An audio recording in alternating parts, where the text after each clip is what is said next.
belajar Dewantara.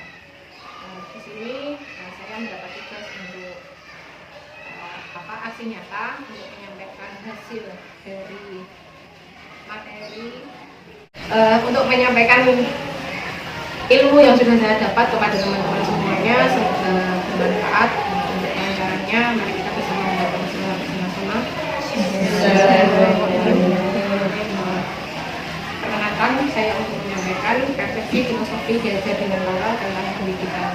Kita sebenarnya itu banyak merenung atau merefleksi tentang pendidikan kita sejauh ini. Bagaimana sih pendidikan kita selama ini? Apakah sudah sesuai dengan yang kita inginkan, atau sesuai dengan yang kita harapkan, atau belum sesuai sama sekali? Kemudian pemahaman refleksi dasar pemikiran belajar Dewantara, bagaimana masa lalu dan bagaimana yang sekarang. Tentunya pendidikan zaman dulu sama saat ini kan berbeda ya. Karena zaman dulu kan lebih banyak pemainnya, sekarang pun juga sama, masih banyak pemainnya, akan tetapi tetap ada perbedaannya. Pemainnya kita dulu bermain fisik, pemain tentang kognitif, tapi yang sekarang kan banyak pemain tentang gadget ya. Dasar pemikiran belajar Dewantara ada beberapa, diantaranya yaitu yang pertama menuntun kekuatan kodrat agar menjadi anak yang merdeka melalui bermain, karena kodrat manusia adalah bermain. Melalui pendidikan yang berbeda pada anak, bagaimana anak itu bukanlah tabula rasa, itu bukanlah tabula rasa. Dulu ketika saya kuliah, saya berpikir siswa itu tabula rasa, itu tabula rasa. Apa sih tabula rasa? Tabula rasa itu kertas kosong. Tapi menurut belajar Dewantara, kalau tabula rasa itu tidak berlaku. Menurut belajar Dewantara, anak itu adalah kertas yang sudah berpola, sudah ada polanya, tetapi polanya itu belum terlihat. Bagaimana agar pola itu terlihat? Itu tugas seorang pendidik, tugas seorang guru, tugas orang tua untuk menggali garis-garis itu sehingga menjadi yang terbaik.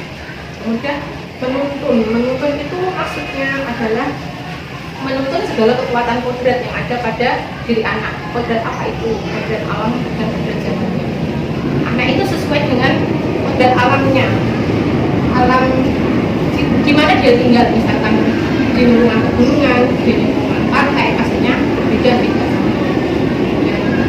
Kodrat zamannya, zaman dulu sama sekarang seperti yang disampaikan oleh siapa Ali bin Abdul itu tentang didiklah anakmu sesuai dengan zamannya, karena zamannya bukanlah zamanmu. Menuntun yang seperti apa? Menuntun itu sebenarnya seperti apa sih? Apakah kita sebagai orang tua menuntun anak sejauh ini sudah benar apa belum ya?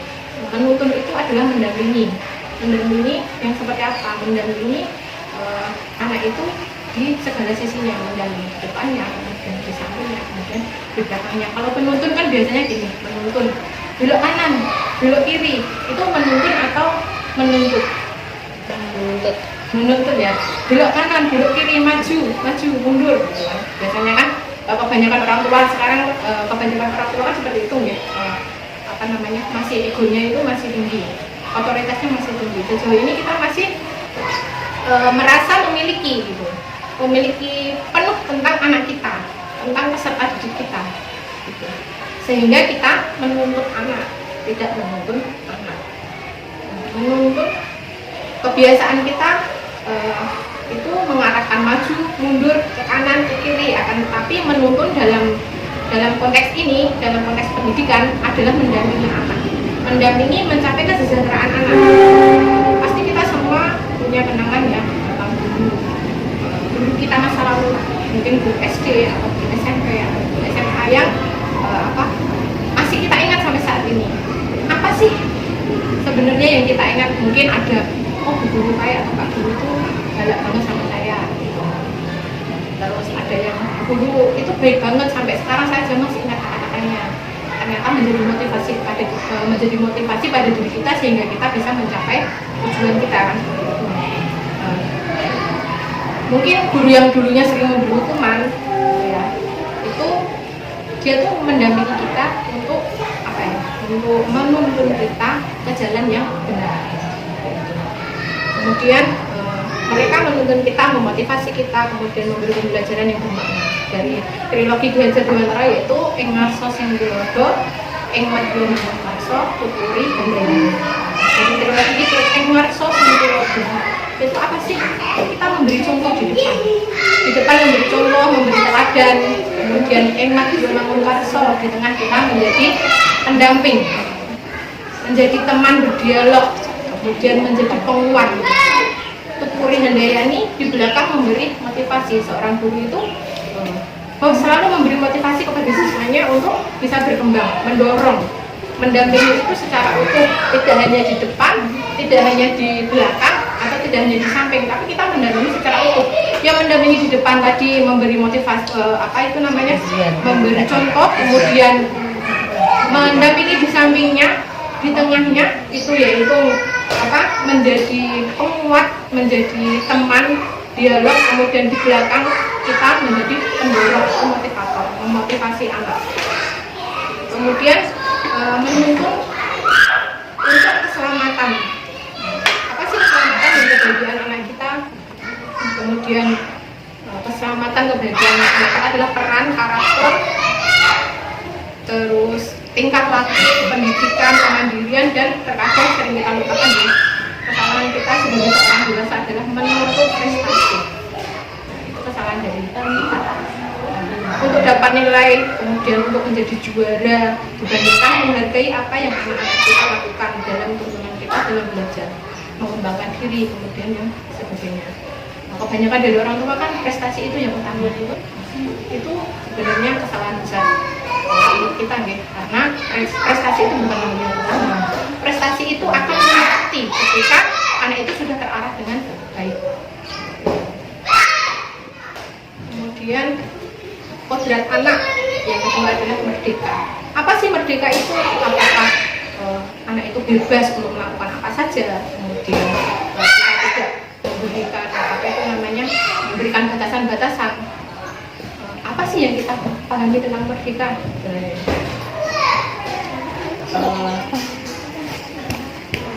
Tentu kita tidak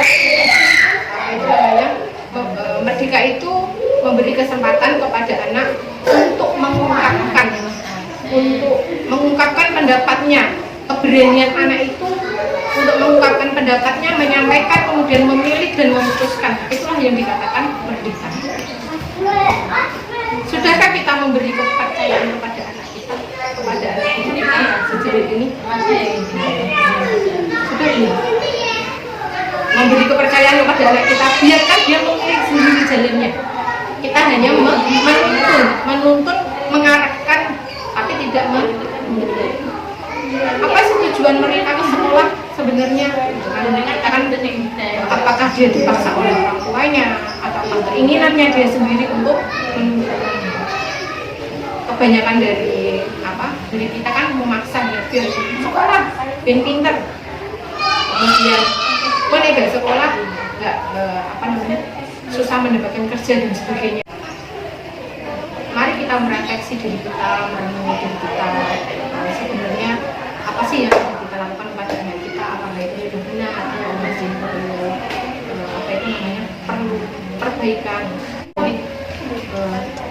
Saat bertanya dan dijawab dengan nanti saja ya, ketika anak-anak menginginkan sesuatu kemudian menggunakan bertanya kepada kita jawab dengan nanti saja ya, setelah dewasa kamu akan tahu sendiri. Atau sebenarnya itu kurang bagus, karena pada saat anak itu bertanya berarti dia itu ada keinginan untuk tahu, kemudian secara tidak langsung mereka pun juga siap untuk mendapatkan ilmu. Makanya sebisa mungkin kita menyampaikan walaupun tidak sepenuhnya. Mungkin saat ini kamu baru sebentar ini tahu, atau misalkan kita kasih tahu semuanya, kemudian selanjutnya kita beri masukan itu sebenarnya begini, baik buruknya itu kita juga sampaikan gitu. Jadi anak itu akan paham.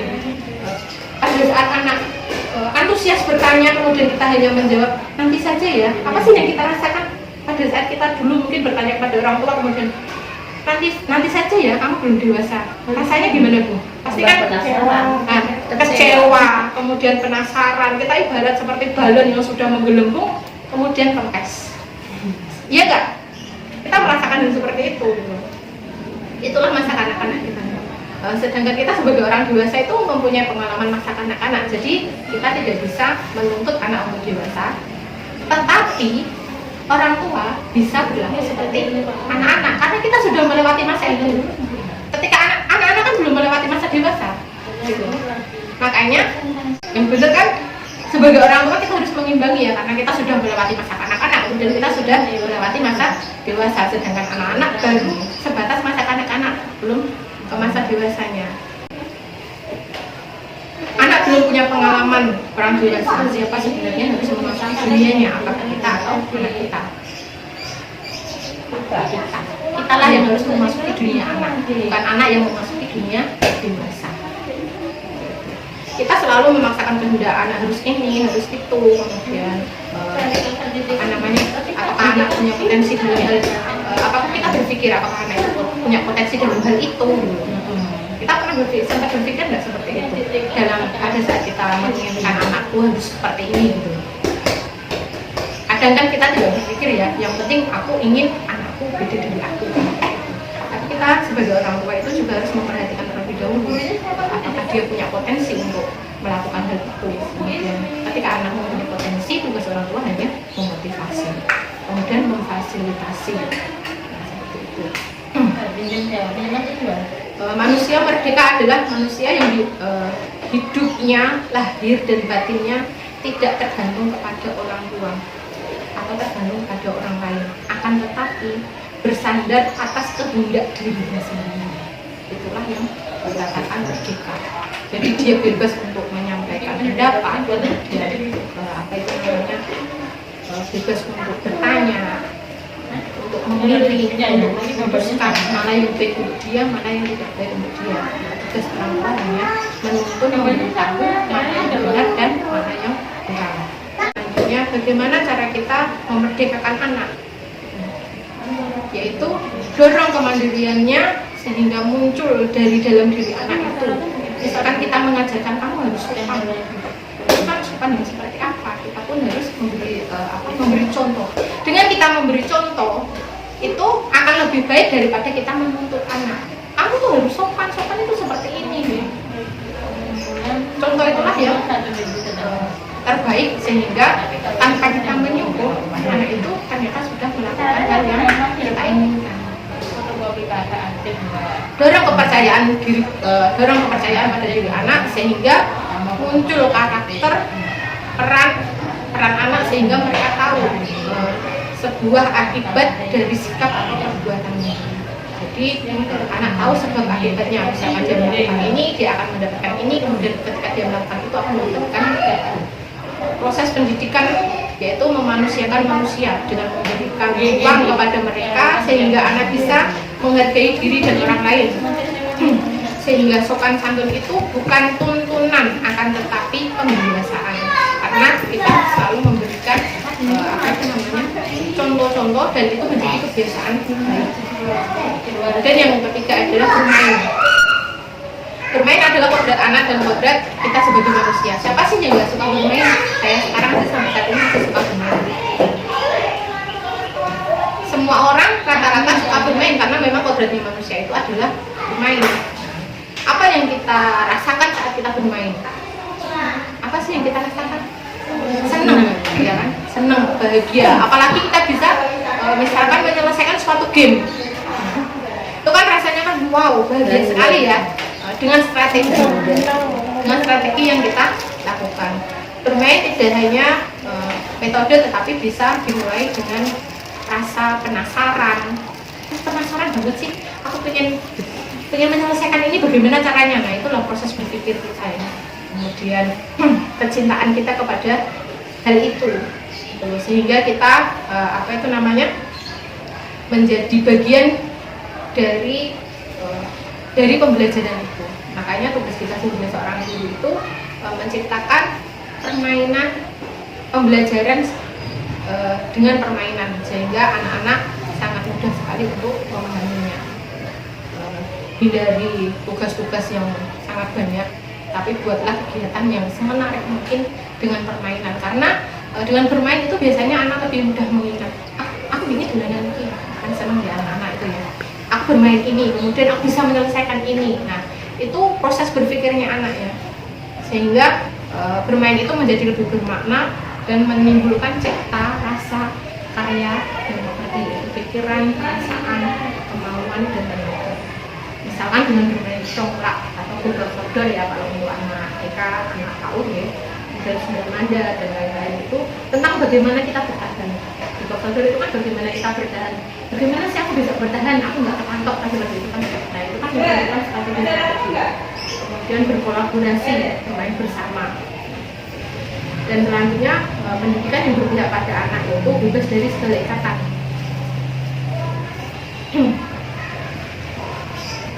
Dengan suci hati mendekati sang anak bukan untuk meminta sesuatu hak, melainkan menghamba pada sang anak.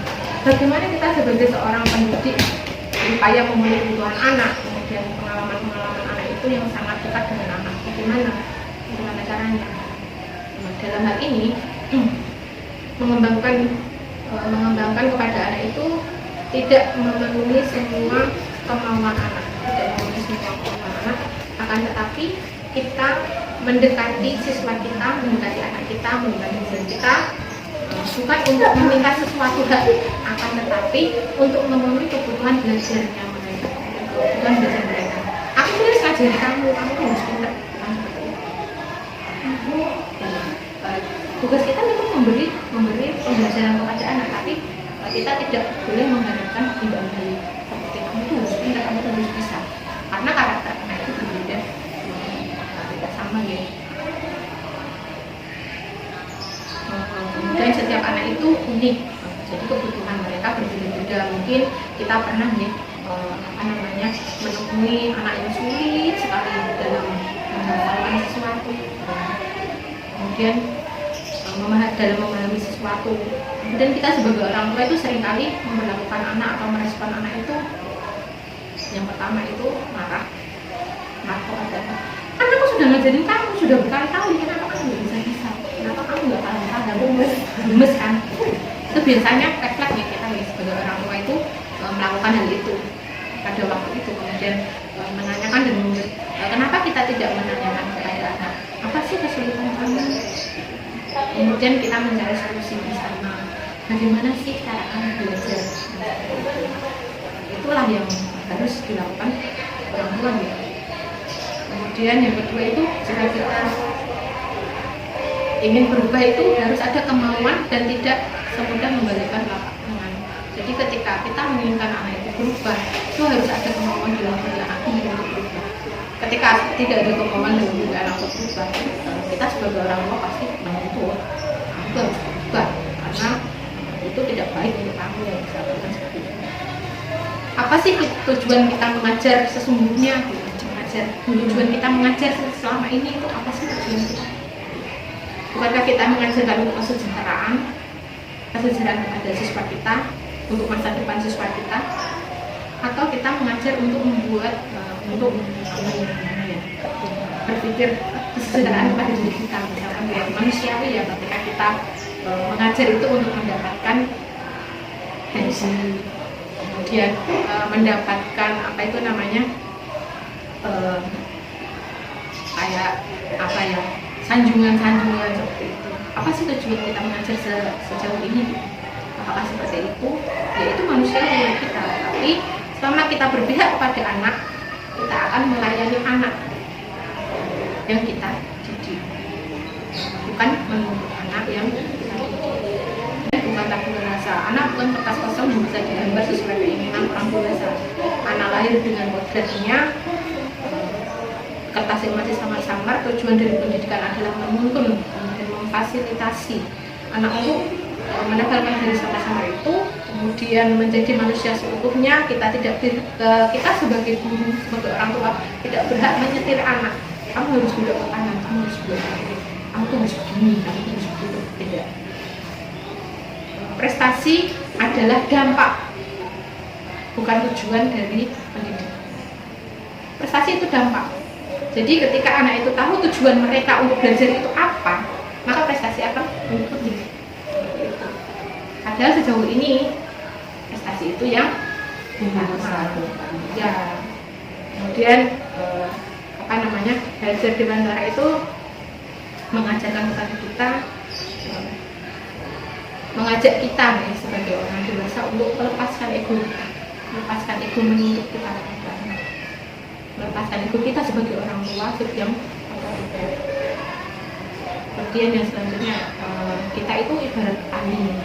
Apa sih petani itu? Pendidik itu ibarat petani. Petani itu yang menyediakan lahan, kemudian menanam. Menyediakan lahan kan, pertama lahannya misalkan ada gulmanya, kita bersihkan dulu, kita pupuk dulu biar tanah itu menjadi bagus. Nah setelah itu baru kita tanami. Nah apakah kita hanya menanam saja, tidak merawatnya gitu. Misalkan apa namanya, kita sebagai pendidik, apakah kita hanya mengajar saja gitu? Enggak kan, kita pastikan juga apa itu namanya, kalau petani itu memastikan tanamannya itu akan tumbuh dengan subur, kemudian mendapatkan sinar matahari yang cukup, kemudian mendapatkan hasil yang bagus, kan seperti itu ya kalau petani ya. Kalau kita sebagai pendidik itu tidak hanya apa itu namanya mengajar saja, akan tetapi kita juga memberi motivasi kepada anak, kemudian mengarahkan kepada anak mana yang bagus, mana yang kurang, kemudian apa namanya, hasilnya itulah yang apa namanya akan kita rasakan nanti. Hasilnya itu kemerdekaan anak, sehingga anak tidak merasa terbelenggu ketika dia belajar, kemudian dia merasa bebas untuk mengeksplorasi dirinya, kemudian dia bisa menentukan apa saja yang mereka inginkan. Kata kunci dari pemikiran belajar dewantara itu adalah menuntun, bukan menuntut, kemudian merdeka bukanlah sebebas-bebasnya, menghamba bukan menyembah, akan tetapi berpihak. Kita berpihak kepada anak. Kan kemarin ada yang menghamba kepada anak, mesti siapa kita harus menyembah seperti halnya menyembah seorang raja atau ratu, kan. Akan tetapi berpihak, kita berpihak kepada anak. Ketika anak melakukan hal yang baik, kita berpihak kepada dia. Ketika anak melakukan kesalahan, kita pun juga harus memberitahu kesalahan itu, kemudian akibatnya. Dan budi pekerti itu bukan perilaku yang salah dan benar. Budi pekerti itu adalah kebiasaan, kemudian bermain, belajar adalah menciptakan pembelajaran yang bermakna dan menyenangkan, relevan, itu bergerak sesuai kodrat alam dan kodrat zamannya, kemudian keselamatan dan kebahagiaan anak. Tujuan murid dan anak. Itu sedikit yang bisa saya sampaikan tentang pemikiran belajar dewantara. Apakah kita bisa merefleksi pada diri kita, kalau kita selama ini sudah berpihak kepada anak, apakah anak yang berpihak kepada guru, anak yang harus menurut kepada guru, apakah apa namanya pembelajaran kita itu sudah sesuai dengan tahap mereka, kemudian sesuai dengan kodrat alam dan kodrat zaman mereka, apakah masih sama dengan kodrat alam zaman kita? Tentunya tidak, karena pendidikan itu selalu berkembang dan berkembang. Jadi kita tidak bisa menuntut anak harus sama dengan kita, akan tetapi kita harus berusaha untuk mengimbangi anak biar dia mampu untuk mencapai kehidupan yang kelak. Mungkin ada pertanyaan atau masukan menurut apa namanya pemikiran belajar dewantara. Awalnya saya ketika mendapatkan ilmu ini, ketika saya belajar itu, saya juga masih ternyata gitu, wah ternyata ya memang kita ini yang disebut refleksi, kita merefleksi diri kita, kemudian kita merenungi apa sih kesalahan kita sebagai pendidik gitu. Bagaimana sih, apakah kita sudah termotivasi untuk mengubahnya untuk menjadi lebih baik?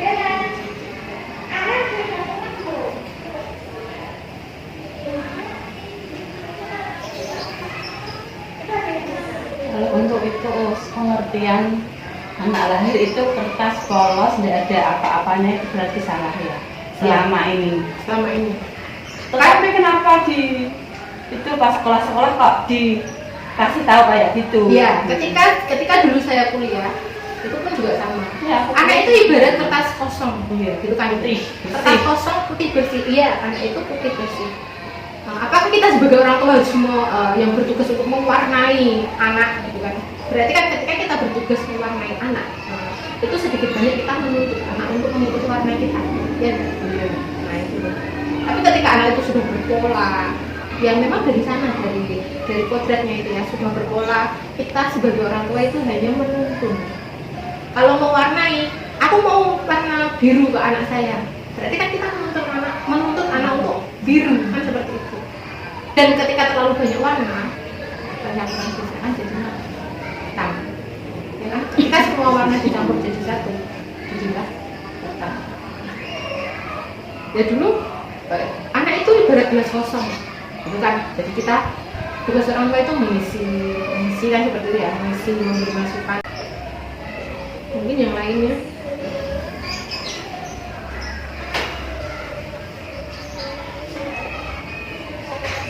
Sepertinya Mas ada ini mau bertanya, ada keinginan untuk bertanya tapi masih apa ya? Masih bingung ya? Apa sih yang masih membuat apa itu namanya? Jalan ya. Kita kan bisa sharing bersama. Itu nggak ada pasti itu untuk pembelajaran sesuai dengan yang bilang ya.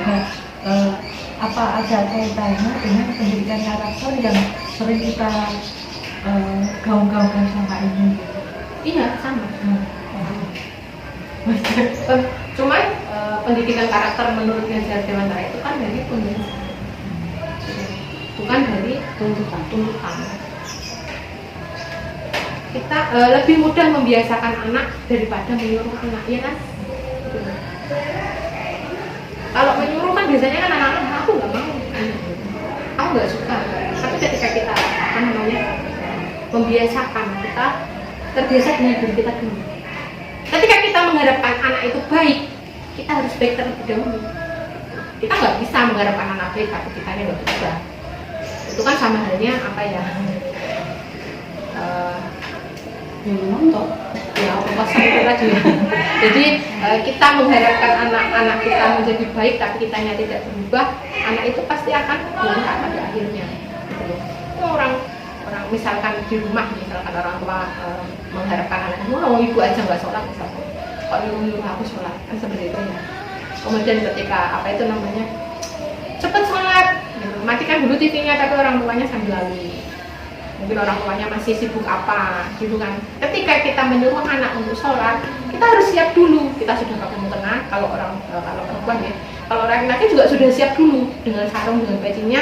Kemudian ayo nak sholat. Ketika anak melihat orang tuanya, oh orang tua udah siap, berarti kan secara tidak langsung dia akan mematikan mungkin TV-nya, misalkan kalau ketika dia menonton TV kemudian menaruh HP-nya ketika dia sedang bermain HP. Tapi ketika anak sedang bermain HP, kemudian nonton TV, orang tua menyuruh, sudah waktunya sholat, ayo sholat bersama, tapi orang tua masih sibuk dengan sendirinya. Anak kan ketika anak melihat, ya lah bapak aja masih sibuk, ibu aja masih sibuk, ngapain nyuruh aku sholat, kan gitu kan. Kan berbeda nih dengan yang tadi ketika kita sudah siap sebenarnya, kemudian kita sudah baik, anak itu akan mengikuti baik dengan tersendiri. Ketika kita belum berubah ya, anak ada, kan gitu. Laki untuk yang menuntut sama menuntut tadi ya. Menuntun Menuntut sama menuntut. itu bedanya tipis banget. Oke. Terus ada batasan-batasan usia tertentu atau enggak untuk anak? Menuntun. Iya menuntut sama menuntut. Menuntun sama menuntut. Kalau itu kan sampai anak itu dewasa. Sampai anak itu dewasa, kita tugas orang tua ya menuntun anak sampai dia ke tahap dewasa. Tapi kalau menuntut itu yang harus kita hindari ya. Terkadang orang tua memang lebih sering menuntut daripada menuntun anak. Orang tua masih Nah itu tadi ya. di nomor satu kan tidak mau mendengar pendapat dari anaknya. Iya. Kadang-kadang kan juga aku bingung ya, ini menuntut apa dikubur ya. Kadang-kadang anak punya alasan sendiri. Saya juga sendiri seperti itu. Saya punya alasan sendiri dan selama alasannya itu positif ya kita. Ya kalau orang tua ya, kalau ya itu kan berarti kan kita menuntun anak, mengarahkan anak, tapi tidak menuntut anak. Karena dia sudah mempunyai, ya, karena dia sudah mempunyai apa namanya keinginan, kemudian dia mengutarakan keinginannya itu, kemudian dia tahu sebab akibat dari keinginannya itu apa. Gitu. Nah, itulah tugas orang tua. Ya kembali lagi seperti tadi, anak itu tidak bisa tidak bisa masuk ke dunia dewasa, tapi orang dewasa bisa masuk ke dunia anak. karena kita sudah melewati banyak hal dan kita tahu sebab akibatnya itu apa. Kalau anak kan hanya berpikir sesaat ya biasanya ya, sesaat aku tuh pengen ini gitu, tapi dia tidak tahu akibatnya itu apa.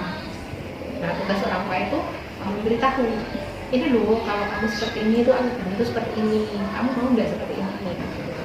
Nah biarkan anak itu berpikir aja, anak itu berpikir sehingga dia bisa menentukan sendiri mana sih yang terbaik untuk dia.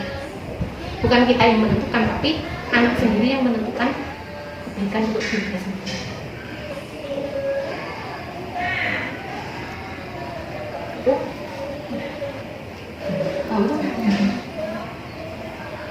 Nah, terima kasih, semoga bermanfaat ya. Kalau ada salah, Sekian dari saya. Assalamualaikum warahmatullahi wabarakatuh. Waalaikumsalam warahmatullahi wabarakatuh.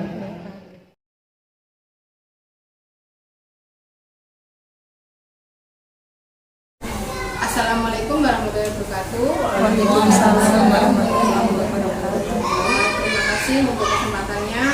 Terima kasih teman-teman semuanya. Saya akan menyampaikan sedikit tentang demonstrasi pemahaman konsep budaya positif modul 1 tiga 4.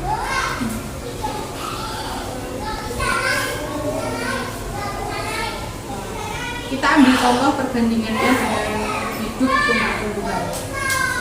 Hidup tumbuh-tumbuhan seorang petani dalam hakikatnya sama kewajibannya dengan seorang pendidik, yaitu menanam padi misalnya ya. Kan kemarin kan sudah saya sampaikan bahwa pendidik itu ibarat seorang petani. Seorang petani itu dapat menuntun tumbuhnya padi, ia dapat memperbaiki kondisi tanah, kemudian memelihara tanaman padi, memberi pupuk dan air, membasmi ulat-ulat atau jamur-jamur yang mengganggu bibit tanaman padi, dan lain sebagainya. Ini ada sedikit kasus ilustrasi tentang permasalahan di sekolahan. Semoga saja ini nanti bisa kita ambil ilmunya ya. Dan semoga ini mempermudah kita untuk memahami tentang budaya positif. Yaitu saya dapatkan Anto dan Dino sedang bermain bersama di lapangan basket, dan tiba-tiba terlihat dalam sebuah pertengkaran adu mulut. Dino pun menjadi emosi dan mengadakan kontak fisik, menarik kemeja Anto dengan kasar sampai 3 kancingnya terlepas. Pada saat itu guru privat langsung melerai mereka dan membawa mereka ke ruang kepala sekolah. Ibu kepala sekolah, Ibu Suti, menanyai Dino tentang keyakinan sekolah yang telah disepakatinya, yaitu tentang sikap saling menghormati. Ibu Suti melanjutkan bertanya, apakah Dino bersedia memperbaiki kesalahan yang telah dilakukan terhadap Anto. Dino pun mengangguk. Kemudian Ibu Suti balik bertanya kepada Anto, apa kebutuhan Anto dalam peristiwa ini? Anto menjawab, saya perlu kancing saya diperbaiki, Pak. Ibu saya akan sangat marah kalau melihat kancing baju saya sampai copot 3 kancing begini. Ibu Suti pun kembali bertanya ke Dino, apakah Dino bersedia menjahitkan kembali ketiga kancing Anto tersebut? Kesal, Dino menanggapi, menjahit? Mana saya tahu gimana menjahit? Ibu Suti meneruskan, apakah kamu bersedia belajar menjahit? Dino berpikir sejenak, memandang kemeja Anto dan menanggapi, yang mengajari saya siapa, Bu? Dengan cepat Ibu Suti menjawab, Pak Irfan, guru tata busana. Dino menyetujui dan sepanjang siang itu belajar menjahit dan memperbaiki kemeja Anto. Terakhir, terlihat pada jam pulang sekolah, kedua anak laki-laki tersebut sudah bercengkrama dan bersenda gurau kembali. Dari alur kasus ini, yang pertama, Anto dan Dino bermain basket, beradu mulut, terjadi kontak fisik sehingga 3 kancing baju Anto terlepas. Kemudian yang kedua, guru piket melerai serta mengajak Anto dan Dino ke ruang kepala sekolah dan menanyai Ibu Suti menanyakan keyakinan kelas. Dino bersedia memperbaiki kesalahan dan Anto butuh bajunya diperbaiki. Kemudian yang ketiga, Dino minta diajari cara menjahit. Bu Suti meminta Pak Irfan mengajari Dino, dan Dino setuju untuk melaksanakan pada siang hari. Kemudian mereka terlihat kembali akrab. Pertanyaannya yang pertama, nilai kebutuhan apa yang diperlukan oleh Dino? Kebutuhan apa sih yang diperlukan oleh Dino dari permasalahan dari kasus tadi? Kemudian yang kedua, posisi kontrol apa yang telah dipraktekkan oleh kepala sekolah Ibu Suti? Hal apa saja yang dilakukan sehingga ada kesimpulan demikian? Kemudian yang ketiga, dalam kasus tersebut di atas, siapa yang dikuatkan, siapa yang menguatkan, dan keyakinan yang lebih tinggi, serta siapa yang dipuaskan. Nah, ini pesan untuk kita, bagaimana sih cara kita menyelesaikan permasalahan itu? Apakah kita bisa langsung langsung ngejas tanpa menanya dulu? Gitu. Biasanya kan gitu ya, tiba-tiba langsung ngejas, kamu tuh salah.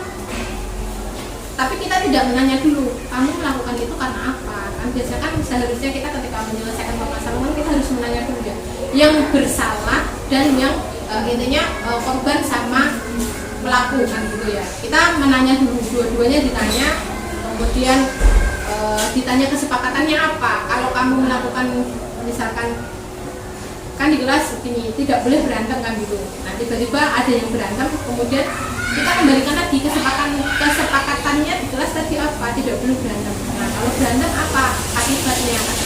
Jadi kita harus menanya dulu, kemudian tidak langsung kamu harus minta maaf itu enggak. Terkadang memang ada anak yang sulit untuk minta maaf ya karena itu tadi dia enggak ditanya dulu. Gitu. Kenapa dia kesal kan harus biasanya kan gini. Kenapa dia kesal? Kemudian ketika kita seorang pendidik, seorang guru sudah tahu ketika anak itu kesal karena apa, kan kita bisa memberi nilai positifnya ya. Misalkan memberitahu nilai positifnya. Kamu tuh harusnya tuh seperti ini. Kalau misalkan kamu kesal karena ini. Nah, biar kamu tidak kesal itu bagaimana? Harus seperti ini. Mau nggak temannya gitu? Kalau sama-sama mau ya udah minta maaf bersama kan gitu. Jadi tidak hanya yang bersalah yang minta maaf, tapi keduanya juga harus minta maaf atau saling maaf. Kemudian nilai kebutuhan apa yang diperlukan oleh Dino dari kasus tersebut? Yaitu yang pertama kebutuhan bertahan hidup, kemudian yang kedua cinta dan kasih sayang, kebutuhan untuk diterima, kemudian penguasaan kebutuhan, pengakuan atas kemampuannya, kemudian kebebasan, kebutuhan akan pilihan, kemudian kesenangan, kebutuhan untuk merasa senang. Menurut kami, kebutuhan Dino yaitu dari 5 kebutuhan dasar tadi,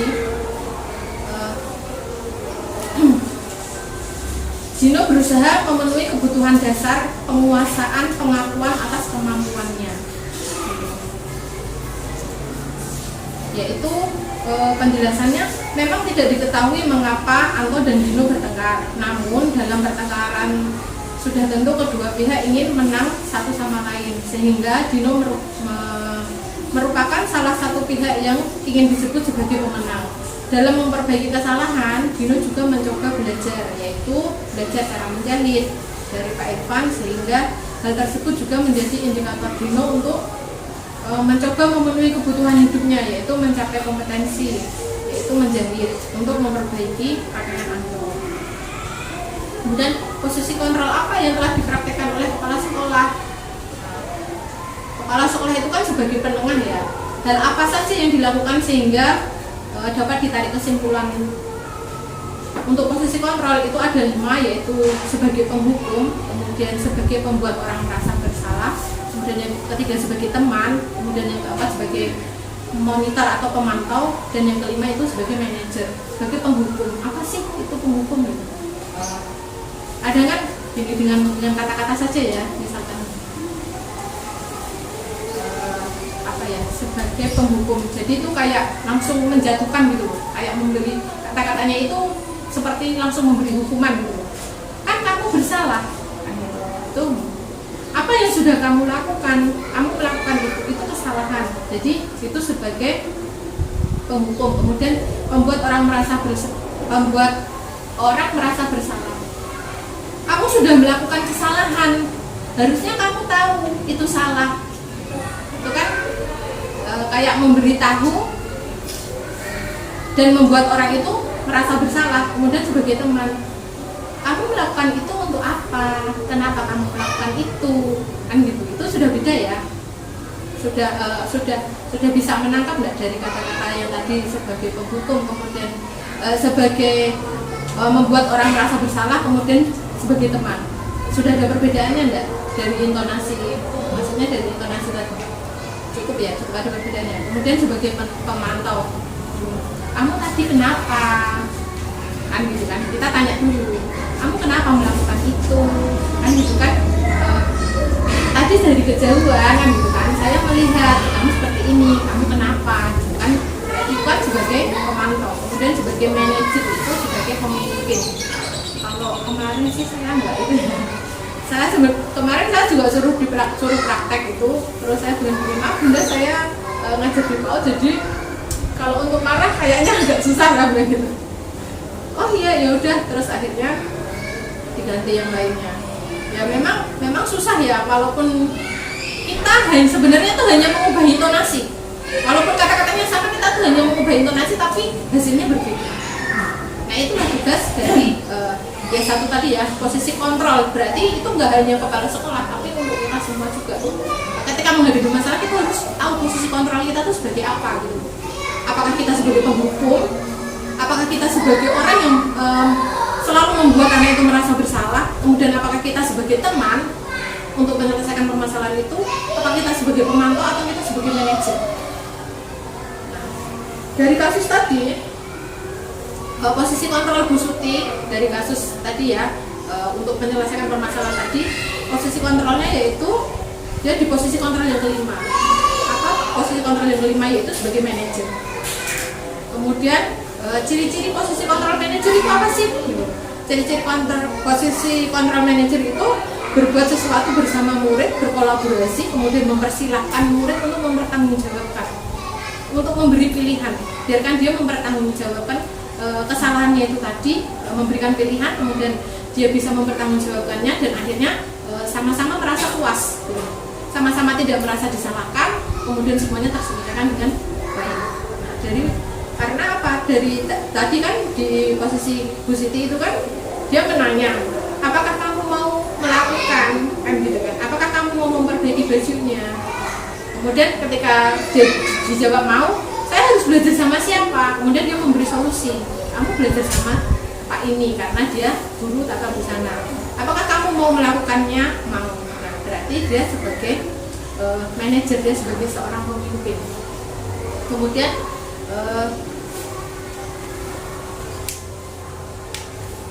dalam kasus tersebut dapat dikuatkan siapa yang mengaitkan ke keyakinan yang lebih tinggi serta siapa yang dipuaskan. Siapa sih sebenarnya yang dipuaskan dari kasus tadi? Apakah semuanya terpuaskan atau hanya satu anak yang puas, atau gurunya saja yang puas, atau semuanya puas? Semuanya puas. Nah itu dari restitusi, segitiga restitusi nggih. Yang pertama itu restitusi menurut Gosen tahun 2004, proses menciptakan kondisi bagi murid untuk memperbaiki kesalahan mereka sehingga mereka bisa kembali pada kelompok mereka dengan karakter yang lebih kuat. Jadi dia tidak merasa disalahkan, sehingga dia bisa kembali lagi bersama temannya seperti tidak ada permasalahan. Jadi tidak ada timbul rasa dendam atau emosi yang terpendam. Kemudian restitusi yang kedua yaitu potensi kolaboratif yang mengajarkan murid untuk mencari solusi untuk permasalahan dan membantu murid berpikir tentang orang seperti apa yang mereka inginkan. Jadi kita selain mengarahkan itu tadi kan anak itu dituntut untuk memilih, kamu mau jadi orang yang seperti apa ketika kamu melakukan kesalahan. Ketika kamu melakukan kesalahan, apakah kamu ingin menjadi orang yang pendiam? Apakah kamu ingin menjadi orang yang baik? Biarkan anak itu memilih, tapi kita tugasnya menuntun. Seperti apa yang mereka inginkan dan bagaimana mereka harus memperlakukan orang lain. Kemudian ciri-ciri restitusi yang ketiga yaitu belajar dari kesalahan, memperbaiki hubungan, tawaran bukan paksaan. Kita memberikan tawaran, kita tidak memaksa anak. Kamu harus memperbaiki bajunya karena nanti dia akan dimarahi sama mamahnya. Kemudian menuntun melihat ke dalam diri untuk mencari kebutuhannya. Dia harus apa untuk memperbaiki permasalahan itu tadi. Nah, dari permasalahan tadi, kasusnya yang kancing bajunya lepas, dia harus bisa belajar menjahit. Nah, berarti kan dia apa itu namanya? Tadi nggih, fokus untuk mencari kebutuhan dan mendasari tindakannya, untuk karakternya menguatkan, dan fokus pada solusi, tidak kemudian mengembalikan murid ke dalam kelompoknya sehingga dia bisa bersama lagi dengan teman-temannya tanpa ada permasalahan dan semuanya terselesaikan. Kemudian pengaturan mengaitkan keyakinan dan dipuaskan. Penguatan mengaitkan keyakinan dan dipuaskan. Penguatan apa yang sudah diberikan kepada peserta didiknya tadi, baik Dino dan Ato, keduanya mendapatkan penguatan karakter. Yaitu apa sih? Dari proses restitusi tadi, Dino dikuatkan perilaku bertanggung jawabnya. Jadi dia bertanggung jawab karena sudah melepas memperbaiki kancing baju temannya yang sudah lepas. Kemudian reflektif dan saling menghormati.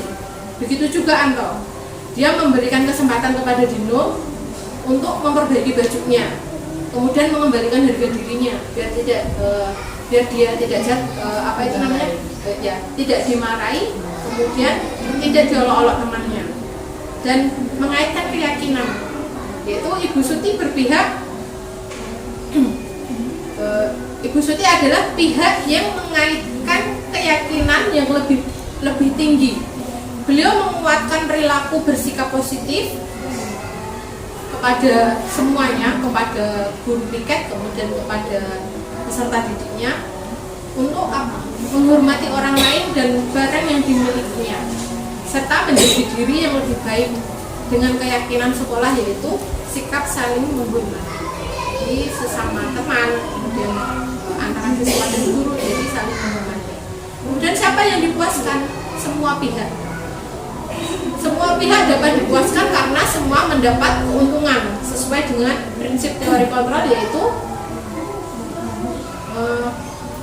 Anto mendapatkan pakaiannya yang sudah diperbaiki, kemudian Dino mendapatkan kembali harga dirinya sehingga dia tidak diolok-olok dengan bertanggung jawab itu tadi. Kemudian Bu Suti dan guru piketnya dan Pak Irfan mendapatkan kepuasan dengan berhasil membantu siswanya dalam menyelesaikan permasalahan.